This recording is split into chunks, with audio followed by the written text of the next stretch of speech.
Good evening. Many times in life, we only realize what we can see. But what about that which we can't see? That's what we call faith. Do you believe in miracles? And what about angels? Would you know if an angel has touched you in your life?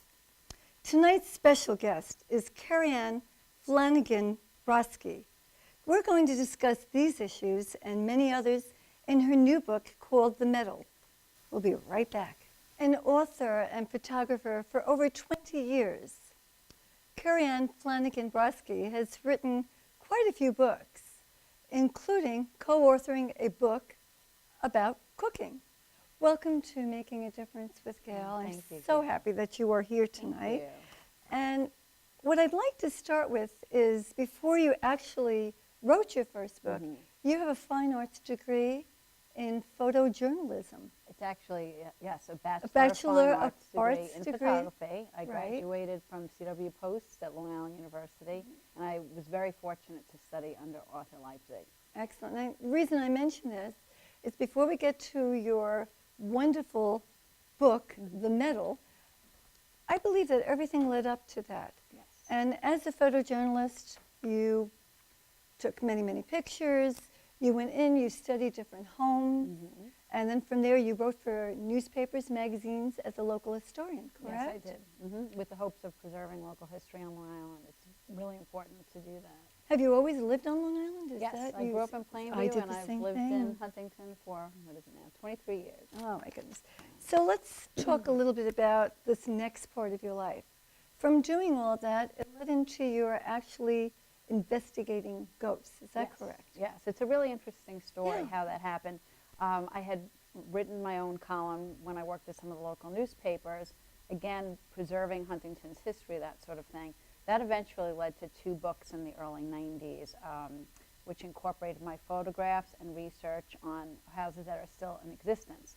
And when you're researching older homes and things, there always seems to be a ghost story or two. That's what I thought. So I would put them in. I mean, I loved, reading and about ghosts when I was growing up and as a child.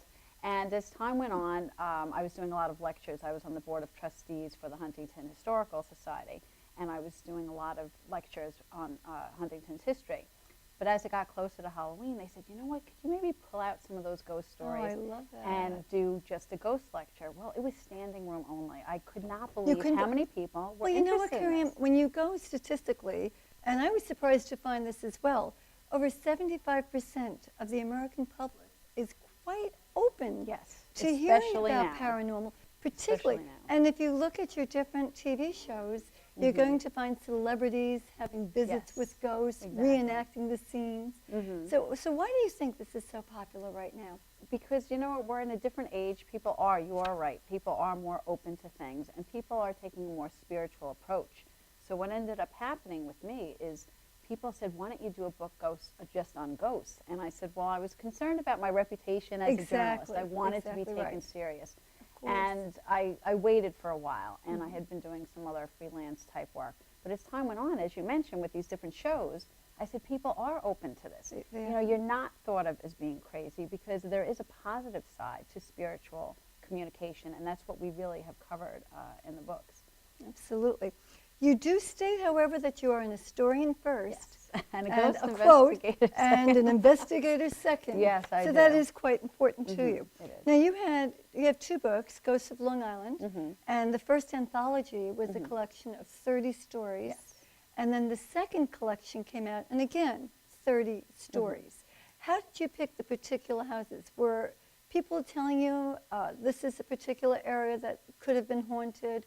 Or did you pick a Victorian home, or did you pick an institution that perhaps... Right. It was an interesting process, because I started working with paranormal investigator and clairaudient medium Joe Giaquento.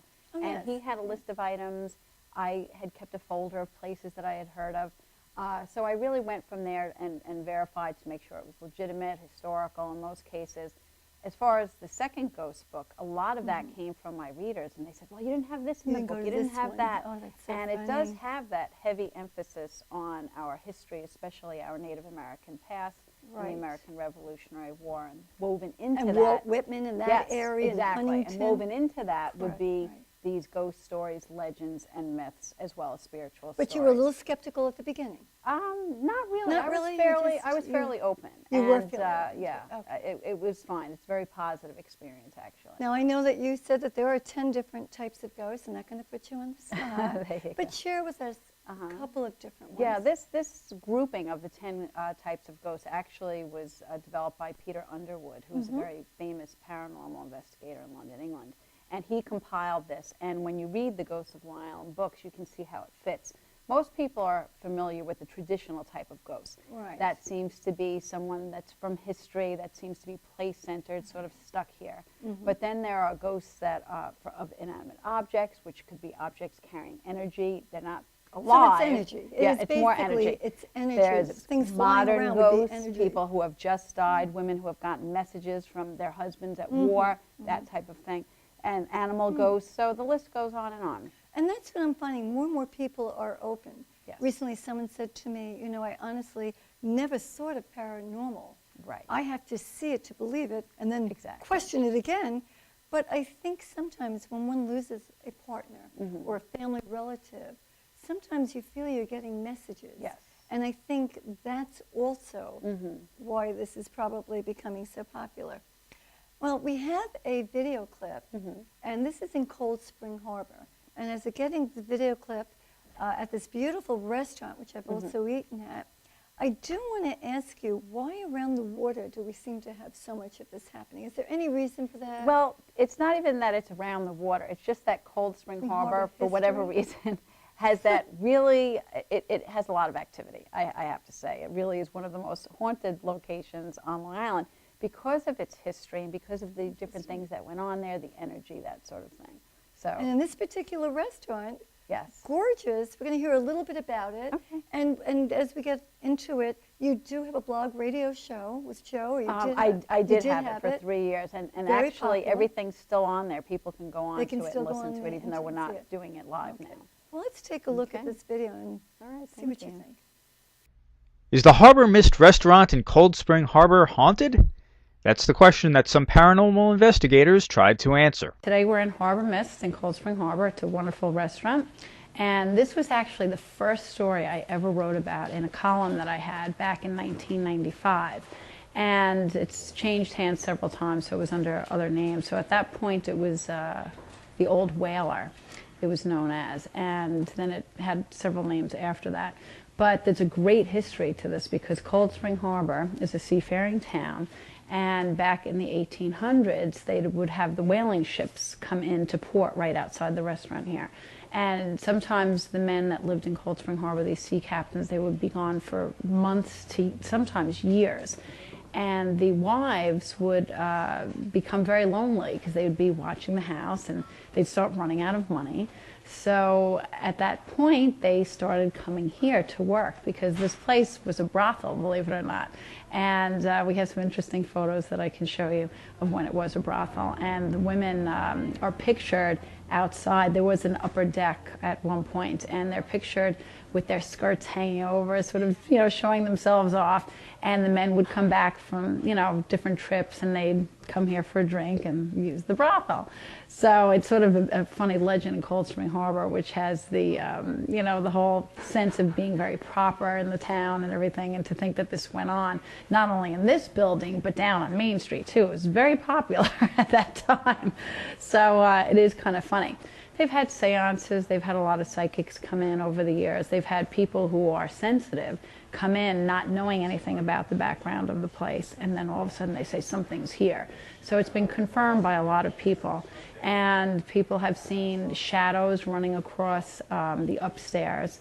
That's called a shadow person, when you don't see an apparition full on, you just see something fleeting by out of the corner of your eye that's similar to a shadow. People have experienced that. Before, they had built the cathedral ceilings upstairs, and it was just 2 levels. It was very haunted in certain areas where the brothel was, where the different small rooms were. And there have been things, you know, pots and pans were known to move around when it was an attic and that kind of thing. So there's tons of stories from all of the owners and the people who have worked here throughout the years. The restaurant's owner says he's noticed some strange things going on there. And we closed the restaurant and I shut the lights. Not that I tell Javier, did you shut? I shut the light. I know I did. I left from the kitchen back door. I went out, got in the car. I wanted to go check the restaurant in Huntington. As I made it right turn in the street, I saw the lights are on. So I made a U-turn. I come through the back again. I don't have the front key. From the kitchen, I came down. I ran downstairs to shut the light off. But I got a little shivered, and then I just ran out, and then I didn't even go back anymore, and I just went home. Another day, I locked the door again myself with the bartender behind the bar.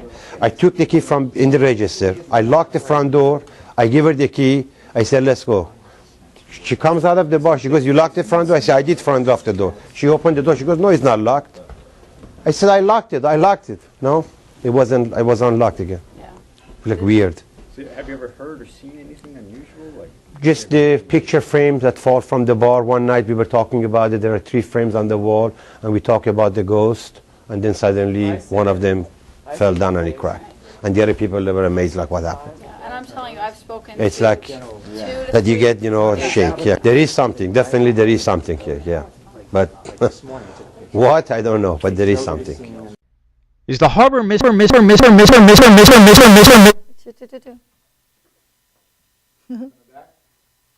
Okay, so what do you think when you see something like that? Does this take you back to It that does. time? I love doing my investigations. You do. You know, it was, Very it was a quickly, I nice do part. have to ask your most macabre, which gave you the chills, Right. and also your most humorous before we Okay. share a story I mean, that I have with you. actually, it's people always ask me that question. Yeah, You know, most what was frightening and everything. But it's not what you see on TV. It really Right, isn't. it I mean, isn't. most of my investigations were done in the daytime, and they were all very positive experiences. And so you I had can't- company with you. I had Joe Giaquinto with Do me. you think if you were alone, it might have been a little more daunting Possibly. for you? I mean, I have to say it's actually more frightening to be in locations worried about real people. For instance, when we went to Sweet Hollow Road in the woods, I would not have done that. And that location is Yes, in... yes. And it's just spooky. I mean, you're in the woods. I would not want to be there by myself.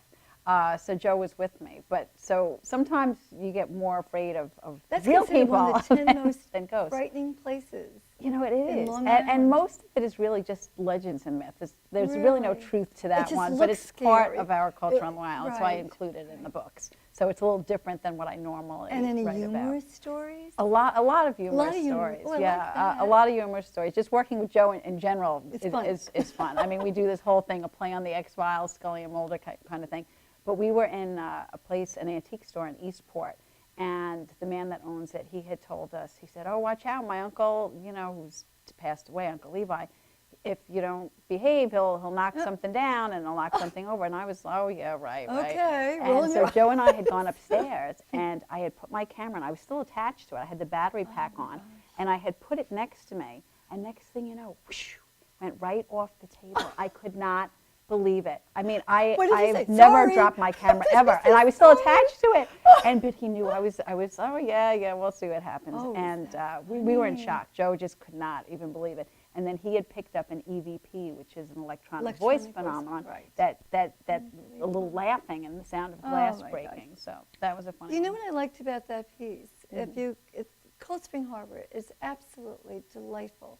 Go there for lunch. The restaurant is wonderful. Oh, You the have food is for great. dinner. Definitely. But it's very staid, very proper. Yes. And you at a brothel. I know, exactly. Well, you know See, what, that's that the whole thing. strip, that That's restaurant in particular was hysterical. one. But the whole strip was The known whole- for that because people were lonely. I mean, their husbands Right. went out to sea. They didn't have money. And this is how the And this women, is how they were- unfortunately, yeah, had to that's- get their that's what money. happened. I'm going to share a Exactly. story with you here and see what your take is of this.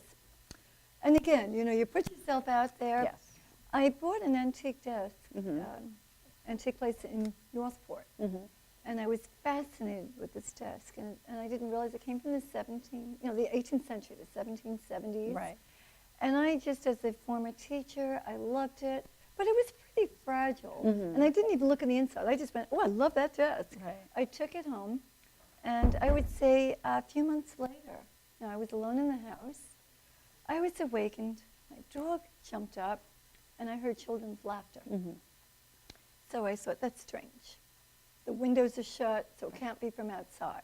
It's the middle of the night, no TV on, no radio. Went back to sleep. It happened again. And I said, okay, I'm dreaming, but at least it's happy dreams. You know, Right, it's right. good stuff. I had a few people over, and in the next room, a few months later, they also heard it. I didn't hear it the night they did. Right. What do you make of that? Is that just... But you think that it has something to do with the desk? It came from the... Okay. Well, came from that area. As we had mentioned before about the different types of ghosts and inanimate objects, it's not like the Chucky doll that you see on TV.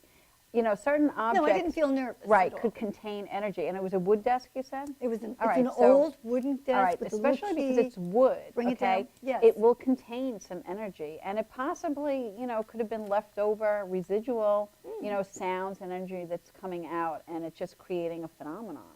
You So know? it could be that. It that's definitely could, correct. because old castles in England, people say, Yes. "Oh, they're haunted. They hear sounds." And that could be. But you know, actually, it's that material, the stone, that the energy is trapped and the sounds see, are that's trapped from interesting. long ago. But you could hear children. Yeah, It was isn't that delightful to amazing? hear the laughter. Yeah, yeah. And again, I wasn't frightened by it.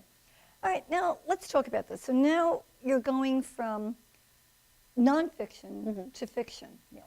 Big switch for Oh, you. it was a big switch. Yeah. Big switch. And you Quite have challenging. advantages and disadvantages, of course, Yes. for each. Mm-hmm. But tell me a little bit about that. Well, I love doing nonfiction because I was out in the world investigating, going into mansions, meeting people, research. I had always wanted to write a work of fiction as well, but it had to be the right book. And there definitely was a learning curve with it, a lot of revisions, a lot of editing. It's a lot more reclusive to do that. I was in my office more than I was going out. yeah. There was some research involved with this book. But on the other hand, I could be creative, and the characters were coming to life before my eyes. So I really enjoyed that aspect. And you could do whatever you want with those characters. Yes, yes, I could, which is fun. That's got to be a lot of fun. I would Yes, it imagine is. that. So let Definitely. me hear a little bit, before we go to break, if you wouldn't mind, tell me a little bit about the plot and then a little bit about your inspiration. And then when we come back, I have a video. Okay, sure. It's basically the character of Bethany Fitzpatrick. It takes place on Long Island, in keeping with my other books. She's a pastry chef in Northport, and she had dreams of working in Manhattan in this posh bakery. But when her mother gets into a terrible accident and dies, she said that she had to go back home to take care of her father. She insisted that she had And to she's do young. this. Was she 21? Yeah, she's in her 20s, Yeah, she's a and baby. her brother lives in Colorado. There was no Right. one else to take care of her father. So she comes back home to take care of her father, who has multiple sclerosis. And the book then goes on to her journey of what it's like for someone her age to start, because she eventually got the bakery, and she's running a business. Now she's in her late 20s, and she's taking care of a dying man. She has help. She has an aide. But the whole process of what she goes to, how goes through, I should say, how alone she feels, and how no one quite understands. Her friends are living very different lives. Yeah, we're going to talk about them later. Yeah, so it really Right, goes into right. the challenges until she meets a stranger, an Italian stranger, who could be an angel. And he's addicted to... Cannolis, that's why. So we have cannolis. cannoli here. there? Sure. Every book club I do features Cannolis. cannolis. But so. there's also another part to it. When you were pregnant, you craved cannolis. Yes, I did. I did. You read my book questions. Good. I read everything. So that's another Exactly. aspect of Yes. it. And the fact that you also are co-author of a cookbook. Right. I had to get the food And in you there. had so to that's get why, the food in there and the pastry. Exactly. That's why I placed the character in that food Right. industry. I had to get it. I had to sort of get it out of my system. So you brought the stranger. The stranger came into your life. Yes. And from that point on. So this is a Right. book about love. It's family. Yes, we're going to talk about the miracles. We'll talk about angels. But it's also about caretaking. Yes, very much And so. for that reason by itself, I recommend that people buy the medal. You know, as a caretaker, I know what that involves. And when you just said that Bethany Fitzpatrick felt extremely alone, you know, the world goes on around you, and you think everything is going to stop. Right. But the sun That's comes exactly up the it. next day, Mhm. and people go about their business, and rightly so. Right. And it takes us so much time to realize what life is about. Yes. And I know that there are a number of miracles that we'll get into in here. Tell me a little bit about your inspiration, please. it was really based on true experiences that happened in my own life. My father had multiple sclerosis for 16 years, so the character of Bethany was really a combination of myself and my mother. I just wanted to have one major character, one strong character. You're not really a mother. I know, unfortunately. She's alive She's and alive well and in real well. life. She is. And you She is. changed your brother, and But you also exactly. have I have a another sister, sibling. yeah. So, Right, but again, for right. the sake of the book and being, creative, I wanted to have just one strong female character, make her very much alone. But it is based on what I watched my mother go through in caring for So my it's father the- and your my own family? feelings. Right, Yeah. right. And just like in the book, a stranger came into my life and sort of turned my whole faith whole life around around. and gave me the medal, the Padre Pio medal, which I'm wearing, which we'll We'll, talk we'll about. get into that. And When- it goes from there. Yeah, and when we get back, from a quick break, Mm-hmm. we're going to have a video about the medal, and then I'm going to ask you some probing questions, if I may. Yes. You're right. Welcome back. You mentioned that your dad had MS, Mm-hmm. and I know that that's an autoimmune disease. It attacks your nerve cells, so it can attack your brain, and the character John Fitzpatrick is very much based on your dad. I adored John Fitzpatrick in the book. It's a great character. The love you have for him and the Mm-hmm. strength that he has. It makes me emotional Right. because, I've also been a caretaker and I've Mhm. been there and I've seen people who know what's in store for them. Yes. But like Atticus Finch said, in his Mhm. great work, you don't give up no matter what. Exactly. You keep going. Yeah. And the love that your dad had for you, Mm-hmm. be it Bethany, Right. be it you, It's you could so feel it. important. It was so palpable. Yeah. And this relationship. Mm-hmm. And yet Bethany was so torn. Mhm. She gets out of school, she gets out of this culinary institute, Mhm. and she wants to set the world on fire because it's her time. Right. I know. And then when she goes out with her friends who just don't get it, Right. and understandably, Mhm. it's not that, Kerriann, that you're condemning anybody for not getting it, Right. but it's almost as if you have to be in that person's shoes. Yeah. to It's like a truly- secret society, I always It say. truly Unless you're is. there, you don't understand what it's truly like. And there are so many books written about people that have disease. In the book, John really had a handle on it. It wasn't about him. No, It was no. about Bethany's It was journey. totally about And his child. there are not many books written for and about the caretaker. And that was precisely why I wanted to do it, to give the And you're people hope honest. and faith. I love the fact that at one point Bethany has had it. Yes. Now she's Reached in her breaking the, point. She's It in the happens. bakery in Northport, which we know is the Copenhagen, Yes, which I it's love. based off but of you gave an Copenhagen. Italian name, Yes. which fits in totally, Right. with what's going to happen. But she loses it at one Yeah. point, and close to almost a breakdown. She just doesn't understand. Right. Why is this happening to me? And is it really fair? And she's frustrated. And yes, she's comfortable enough that there's help for her dad. Yes. She doesn't have to do it all on her own, but she wants to lose herself into work. She goes out with her friends, which I found It's a very, very powerful scene. Yes. One is so into herself, Right. right? My life, my husband, Right. and there's no connection There's there. none. And the other person is frustrated because she's trying to understand what the caretaker's Right. going through. Right. And how difficult was that? 16 years your dad had this. Yeah, it was a long time. And to watch someone you love falling and going through challenges.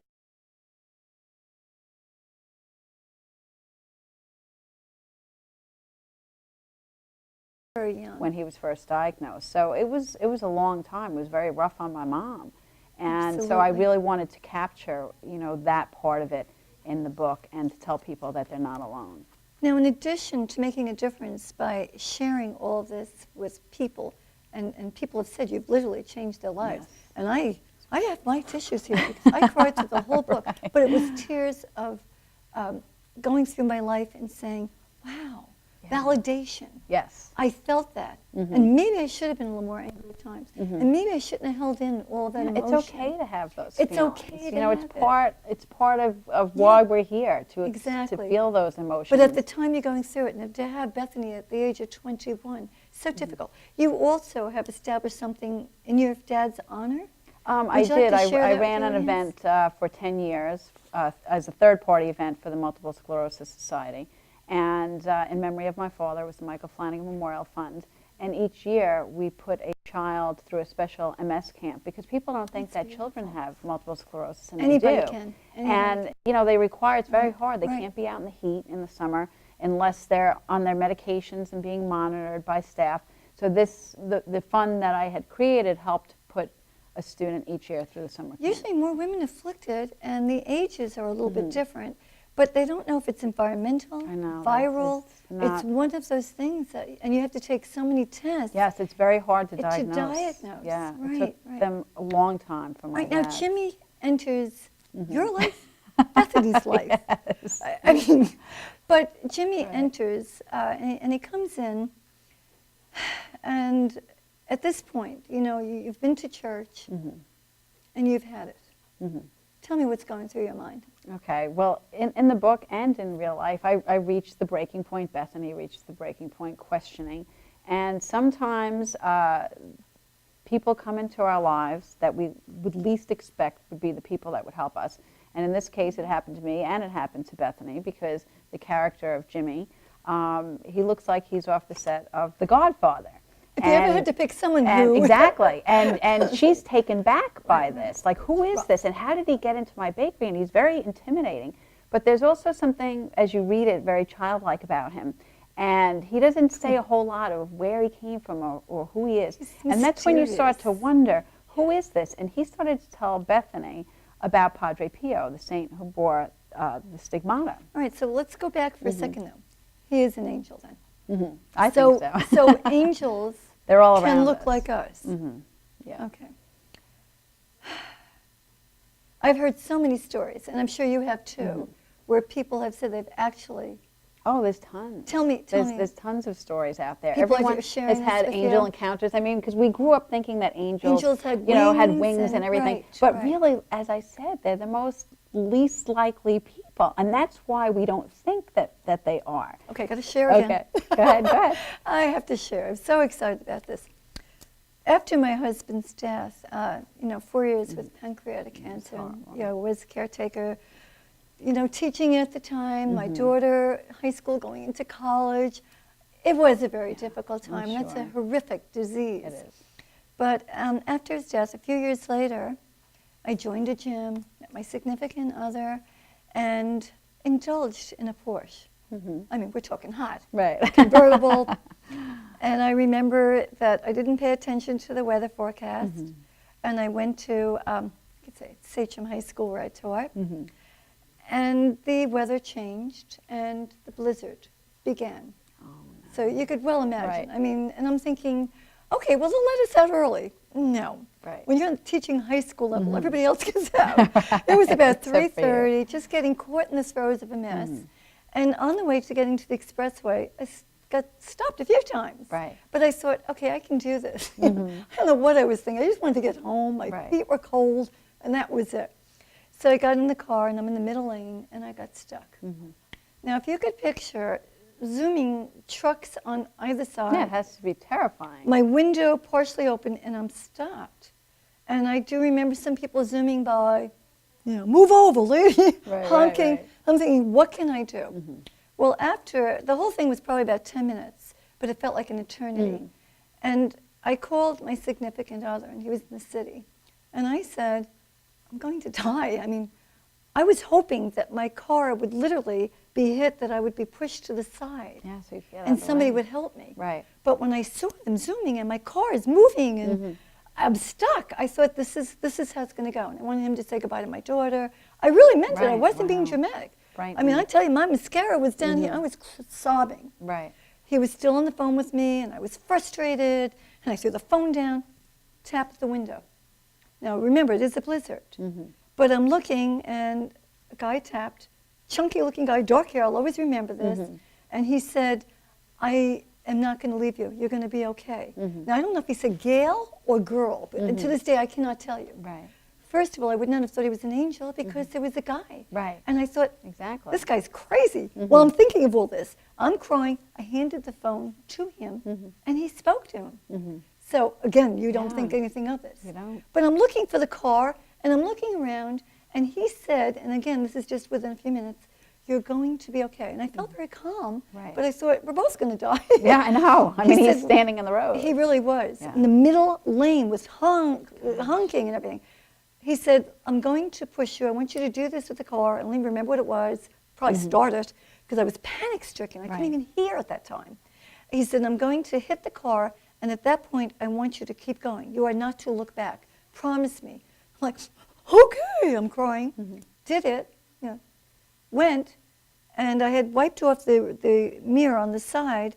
There was no car behind me, and I did peek, and there was no guy there. Yeah, see, this is I went what home happens. thinking that he was dead. I Right, searched where the did he news. go? I was on Yeah. the news, searching. What happened to this man? There are Did he stories die? all the time like Who that. knows? But I can tell you this: I will never drive in a blizzard Yeah, again. no, never again. You learned the lesson. Never, and I But would never take but that the other car in the lesson is blizzard. too that there are things out there that we just don't understand. We just and don't things understand. that happen, and I said they a prayer happen for of a thanks, reason. and Yeah, I thought, I that's all you cannot can do. believe this, and that's it. All right, so Jimmy does not look like an angel. He's rough, gruff, mysterious, but kind-hearted, and he loves the cannoli. Exactly. The reason why I threw in the cannolis is because the book is intense and it needed some levity. So Right. I had him just have this fetish with cannolis. He was always eating them. And one of my favorite scenes in the book that really lightens it up is when they finally became friends. When he came in and he's, asking her if he could fill the cannolis. Or she she asked him, would he like to try? I love that scene. And just how his hands were Right, and how she was right. helping him. It really lightened up that chapter. All right, now he tells you about Padre Pio, Yes. who was not beatified until It was 2002. Okay, 2002. And he was deceased, what was it, 1968? 1968. He died in 1968. Okay, so he lived almost 80 years of life. And he tells you the story, and you must be wondering, or Bethany, must be wondering, why is he sharing all of this information? Why do I want to hear? And right now, you're annoyed at the church. You had gone in, you heard a sermon, a homily, and it about upset miracles, you, correct? right. Yeah, About that was actually. I mean, and I grew up, born and raised a Catholic, went to Catholic school, but we mentioned the breaking point happened. That I questioned, why God, why? And in the book, that's when the scene with the bakery where she's very upset. And so when he comes in and he starts telling her, she had never heard of Padre Pio. I had never heard of Padre Pio until I Neither met. did I till Yeah, I researched exactly. you, and he's then I see very it's powerful. 1.7 million hits. He's been He's all over the performing place. miracles And since still. 1968. He's 1968. alive and well, I have to say. And people, he's a beloved saint now and very, very powerful, and it's given people hope and that miracles do Now in happen. September, don't you go into St. John? I did. When the book first Yes. came out, that was in You go into the 2012, city. I had gone there, and they have a whole big feast day for him and celebrations, and I was completely overwhelmed by people coming up to me, sharing their stories, as if he's... They had seen him. Yeah, They as if he's alive, that as if he had dinner at their amazing? house. And they have that much faith and belief. It's incredible. And then to be able to share my own personal story of Right. what I learned What- about right. him and What getting this medal that's very powerful. Right. It's overwhelming. It's Well, really let's talk a little bit overwhelming. about him, because some people do not know of the stigmata. They do not know of his life. I mean, he was actually shunned and hidden Yeah, by the Catholic Church for a Catholic number of years. Church. They did not know what to do with We him. fear that which we don't know. That's That's what why I like to happens. bring everything out. You either accept it or you don't accept it. But at least it's brought out there, and then you can Yes. make your own educated Right, decisions. and that's what I put out in all my books, Exactly, actually. I let the exactly. reader decide what they believe. But in the case of Padre Pio, it has now been proven. He had the stigmata in his hands and his feet, and for 50 years he bore these wounds. I mean, it was amazing. When it started, he felt pain. Yes, he felt didn't pain. start He had until the he was in his invisible 40s. stigmata. Right, and then he was losing a cup of blood a day. Yeah, he was really a sickly man, oddly enough, and but he had this with him, and but that wasn't the only gift. He had the gift of reading hearts. He was almost like a medium himself. Couldn't he could also predict teleport things. himself where he Yes, was in he two had the gift different of bilocation, and all of this bilocation? is recorded. The Catholic Church has They have accepted it. it now, and it is recorded. at the Vatican. He's just a remarkable person who had many, many gifts, but he was such a humble man. He didn't want to concentrate He was a on his Capuchin abilities. Yes, he friar. was very humble, had an Right. unbelievable love of Christ and of Mother Mary. The other thing I read too is that at nighttime when he was, in the church, they heard a lot of noise Yes, at night. they and said was he battled with confronting- the devil because the devil knew how powerful he was. So that would and be how a much good versus evil. Exactly.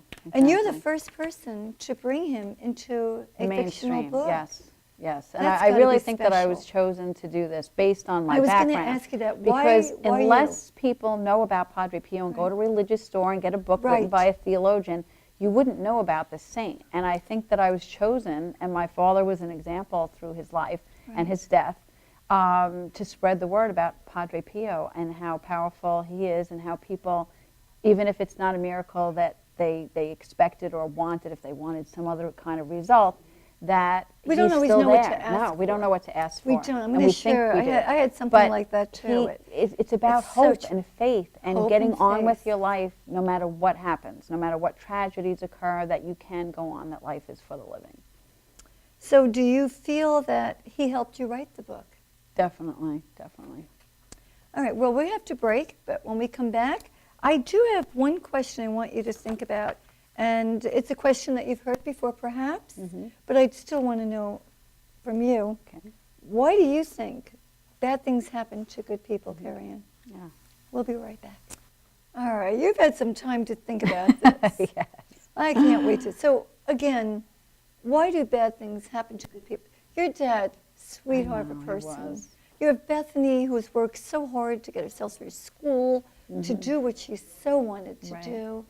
And then you have this, and the death of Mom in the book. Right. Tell me about I know. People ask me that a lot. I Yeah, do a lot yeah. of speaking at Padre Pio prayer groups, and people will Yeah, ask why? that question. I don't always feel like I'm at liberty to say that it's not up to me to decide. But what I can tell people is Fair that enough. there's a plan. There's definitely a plan. It's God's plan. It might not be the one that we want, but there is a plan. Now, I was fortunate in my case to realize, to be able to, in a way, justify my father's death because of the miracle that took place the night he died. Other people might not have that opportunity, but when they die, they will find out there is a reason for everything, whether it be for their own personal growth or to meet somebody else. You can't pinpoint an exact reason why it happens. I can't explain why the shootings at Sandy Hook took place No, or anything like no, that. It's no. just pure horror. Right. But we will find out later on, because sometimes these people that have died or children, they have set examples that will change people's lives down the lives. road. And it's too There are powerful to angels. even understand. What I'm hearing is that there are angels. Yes, yes. That's what I'm hearing. Should I share? You think a little sure. bit with my husband? For 4 years he battled pancreatic cancer, and as you said before, Yeah, it's it was a tough really, one. really tough. He was given less than a couple of months to live, Mm-hmm. and I never shared that with him from the doctor because I thought once he heard that, that would be the end of it. And when it's a miracle in itself, because when he got finished getting dressed, and she said to me, "I'm not quite sure what I should tell him." Yeah. And I said, "If you tell him he's got 3 months to live, you'll have killed him today." And she said, "But, Mrs. King, I have to do that. That's my job." Yeah. And I said, "Don't do it." When he came out, of course, what's the first question? Please, Right. how much time do I Right. have? Exactly. I got to provide, take Yeah, care of I her. know. And she looked and she said, looked at me, "Only God knows." And I thought, I want to just give her a big hug I and a know. kiss. Yeah. Little did I realize he had an inkling. He did his own research. But at the time, I thought that, this was just fabulous. So we went through quite a few things. The Whipple surgery, where he almost didn't make it. Right. We went through chemo, radiation. And the irony is, I was the one who had had cancer, and we were concerned Right. about I know you're a me. survivor yourself. I'm a survivor. But it wasn't me at this time. I was there to take care of him. We're out the caretaker role. At I that was the point. caretaker. And I honestly did not realize he had lost 70 pounds. I didn't see it. Yeah. I look at pictures, later Right. on. Exactly. And I think, oh my goodness, that's why I didn't want to go out New Year's. Right. He wasn't yeah, happy because with at the way time he you're looked. just going through it. 40 pills, but we a lot. traveled. People said to me, how can you take him out of the country? What if he dies? I said, this is his wish. This is what we'll do. You have to still You live have your to life. do it. And I You have think it's to. because I was still rather young when this occurred. It was 20 years ago. And because of that, you know, you have a different attitude toward You life. do. But anyway, I do remember we tried everything. And the laying of hands, prayer, changing diet. I always surround myself with positivity, laughter, everything I could think of that helped me. And I do recall after 4 years, he was losing a lot of weight, and first he got better. And then things started to change. And I remember one day, and he was always so gracious, but he was on almost 40 pills. It changes your personality. Oh, definitely. And I remember one day I could do nothing right. My cooking stunk. Still don't cook. Everything I did was wrong. The house wasn't right. I looked at it. He didn't know what to say. And I thought, well, I'm going to go to the store. I'll go grab him something to eat and bring it back.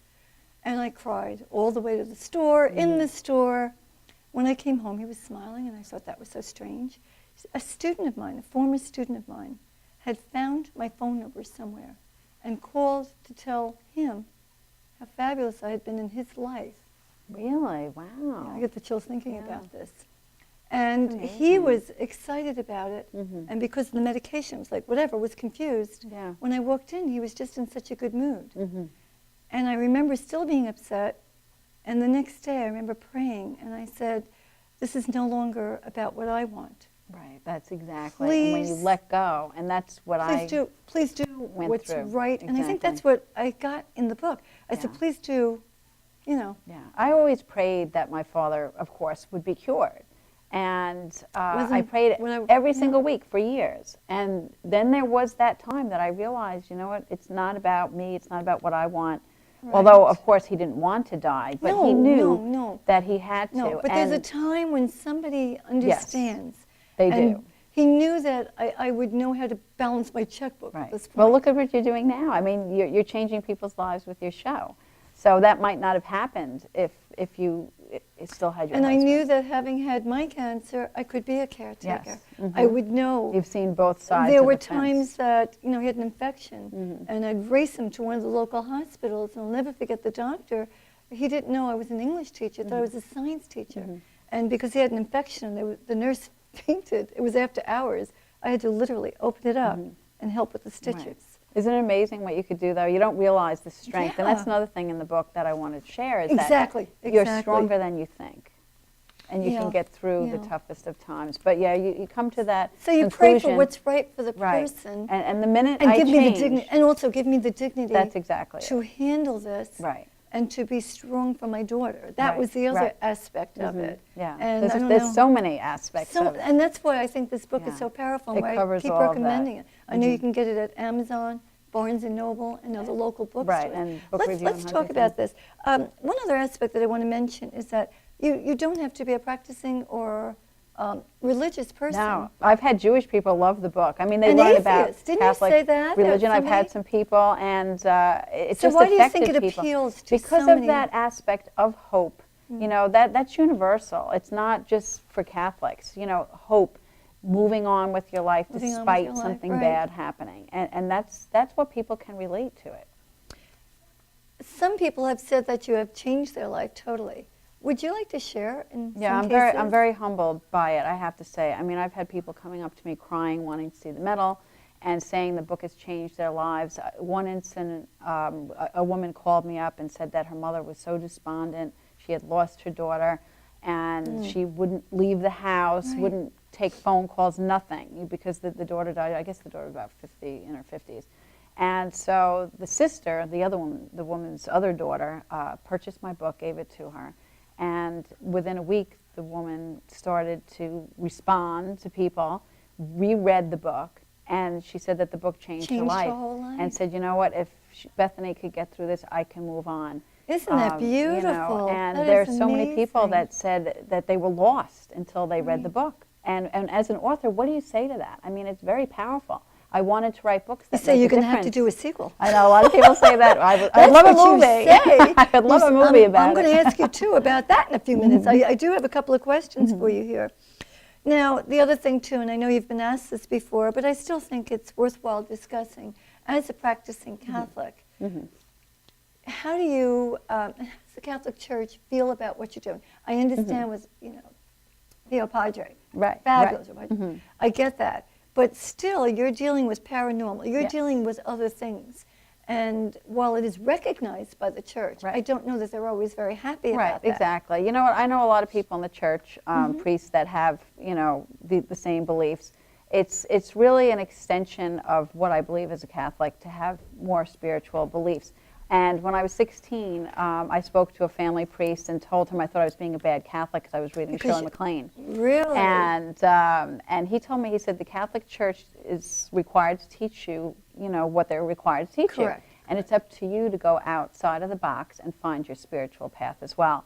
And that's like what I that. did. And a lot of the book, again, not to judge the character of Jimmy. Right. It's about not judging people and accepting people for who they are. If I didn't have the experiences I had with the paranormal and Right. the mediums Well, and, that's why I said dealing with all that, this I would not have led been able up. to write this. It Well, yeah. all ties It- together. It's been yeah. a journey, a remarkable journey for me.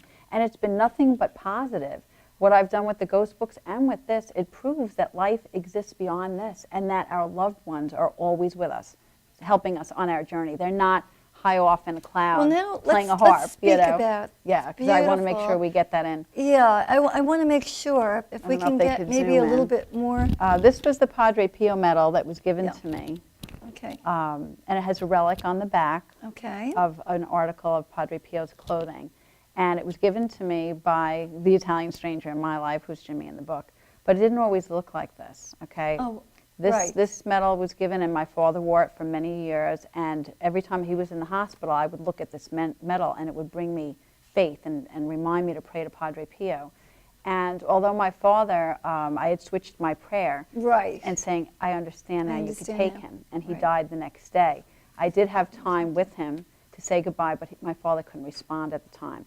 I couldn't see the medal. The one time I couldn't see the medal was that night. And he was covered with sheets. He had a lot of edema. But you know what? My faith was so much stronger. I didn't need to You see didn't the need medal. to see it anymore. But the next day, I had left, and unlike in the book, because my mom was, there with him, I had gotten the phone call, and you're never quite ready when you get No, that, you're even not. though I had You're said not. You're goodbye. not. No. But I said, please get the medal. I want the medal. And the next day, my father's aide handed it to me, and it had looked like this. The medal was silver when it was given to That's me. look at that. And it's I had gold. bought It's a silver gold. chain, and my father wore the silver medal. To match The the night he medal. died, Right, the right. medal turned to gold, and it was handed to me on a silver chain. I could not understand, Gail, what I was seeing. To this day, I still can't understand. But again, going back to what we asked for, I asked for a miracle. It wasn't the miracle I had wanted. No. But you know what? Because this medal turned to Turn to- gold, Right. it led me in this direction to put this book out, to help people, to encourage them. And so I feel like I can justify my father's And death it's in this. symbolic of love, hope, Oh, totally. and faith. Totally. That whole idea of Yes. silver, going into Exactly. gold. I mean, I've heard of rosary beads turning to gold, but never a medal like this. But it was supposed to happen to me. It was supposed to happen to someone that other people could relate to. And because you're an know? author and get it out Yeah, there and exactly. spread the And I word could and be get able him to out in the speak. mainstream and help people in the process. Well, you've answered why you were chosen for it and why Bethany, at the time she most needed Yes. that strength. I would like to know, who would you cast in the movie? You mentioned about possibly do. making this. Have you thought about that Oh, at of all? course I have. I would Oh, love to see we're it gonna make as a this into a movie. In movie. fact, So who would you I do? I What would do you love to think? see Gwyneth Paltrow as Bethany. I think she would be great. I would love Why to would you see. pick her for Bethany? I'm just curious. You look a little well, bit like her. Well, but a lot of people say that, is which that, is funny. Is that why the resemblance? Or? Not even that. It's No. just, I just think, I mean, I respect her as an actress. Right. But on top of that, she lost her own father. Yes. And Yes, she I was recall. fairly young, Right. and I think that it would be a role that she could relate to. And I just think she would do a great job. It's unfortunate that James Gandolfini passed away You could because see I had him pictured as- him totally as Is the there a movie in character the of June. works? I wish there was. If anyone out Anything, there, anyone listening? I would love it, because you know what? So many people tell me they Should could be. see this as a movie. Absolutely. And so I'm open. Anyone out there? Do you remember who the wants to series do it. Touched by an Angel? Yes, Wasn't that exactly. Everyone loved delightful? that. Everybody loved it. And Everybody felt because of this inspired. popularity of Padre Pio, I mean, it's unbelievable Right. what's out there on him. I have to ask you, because we're just about out of time, once again, where we can get the book, and in addition to that, what's next, and will you come back? Of course, I'll come back. Okay, so where can we get well, the book? you can check out my website, padrepiomedal.com, and the book is available online. There's a little glitch with Amazon right now. It says temporarily unavailable, Let's but stop that ignore glitch. that. You can, Ignore that glitch. my publisher's working that out. Book Review in Huntington has it, and you can get it online. But do check out the website. I have the book trailers on there. And I do have some other things I'm working on. I'm still marketing the medal full-time and lecturing still on that. speaking all over Yes, the anyone who place. wants me for a speaking engagement can get in touch with me Well, it's through.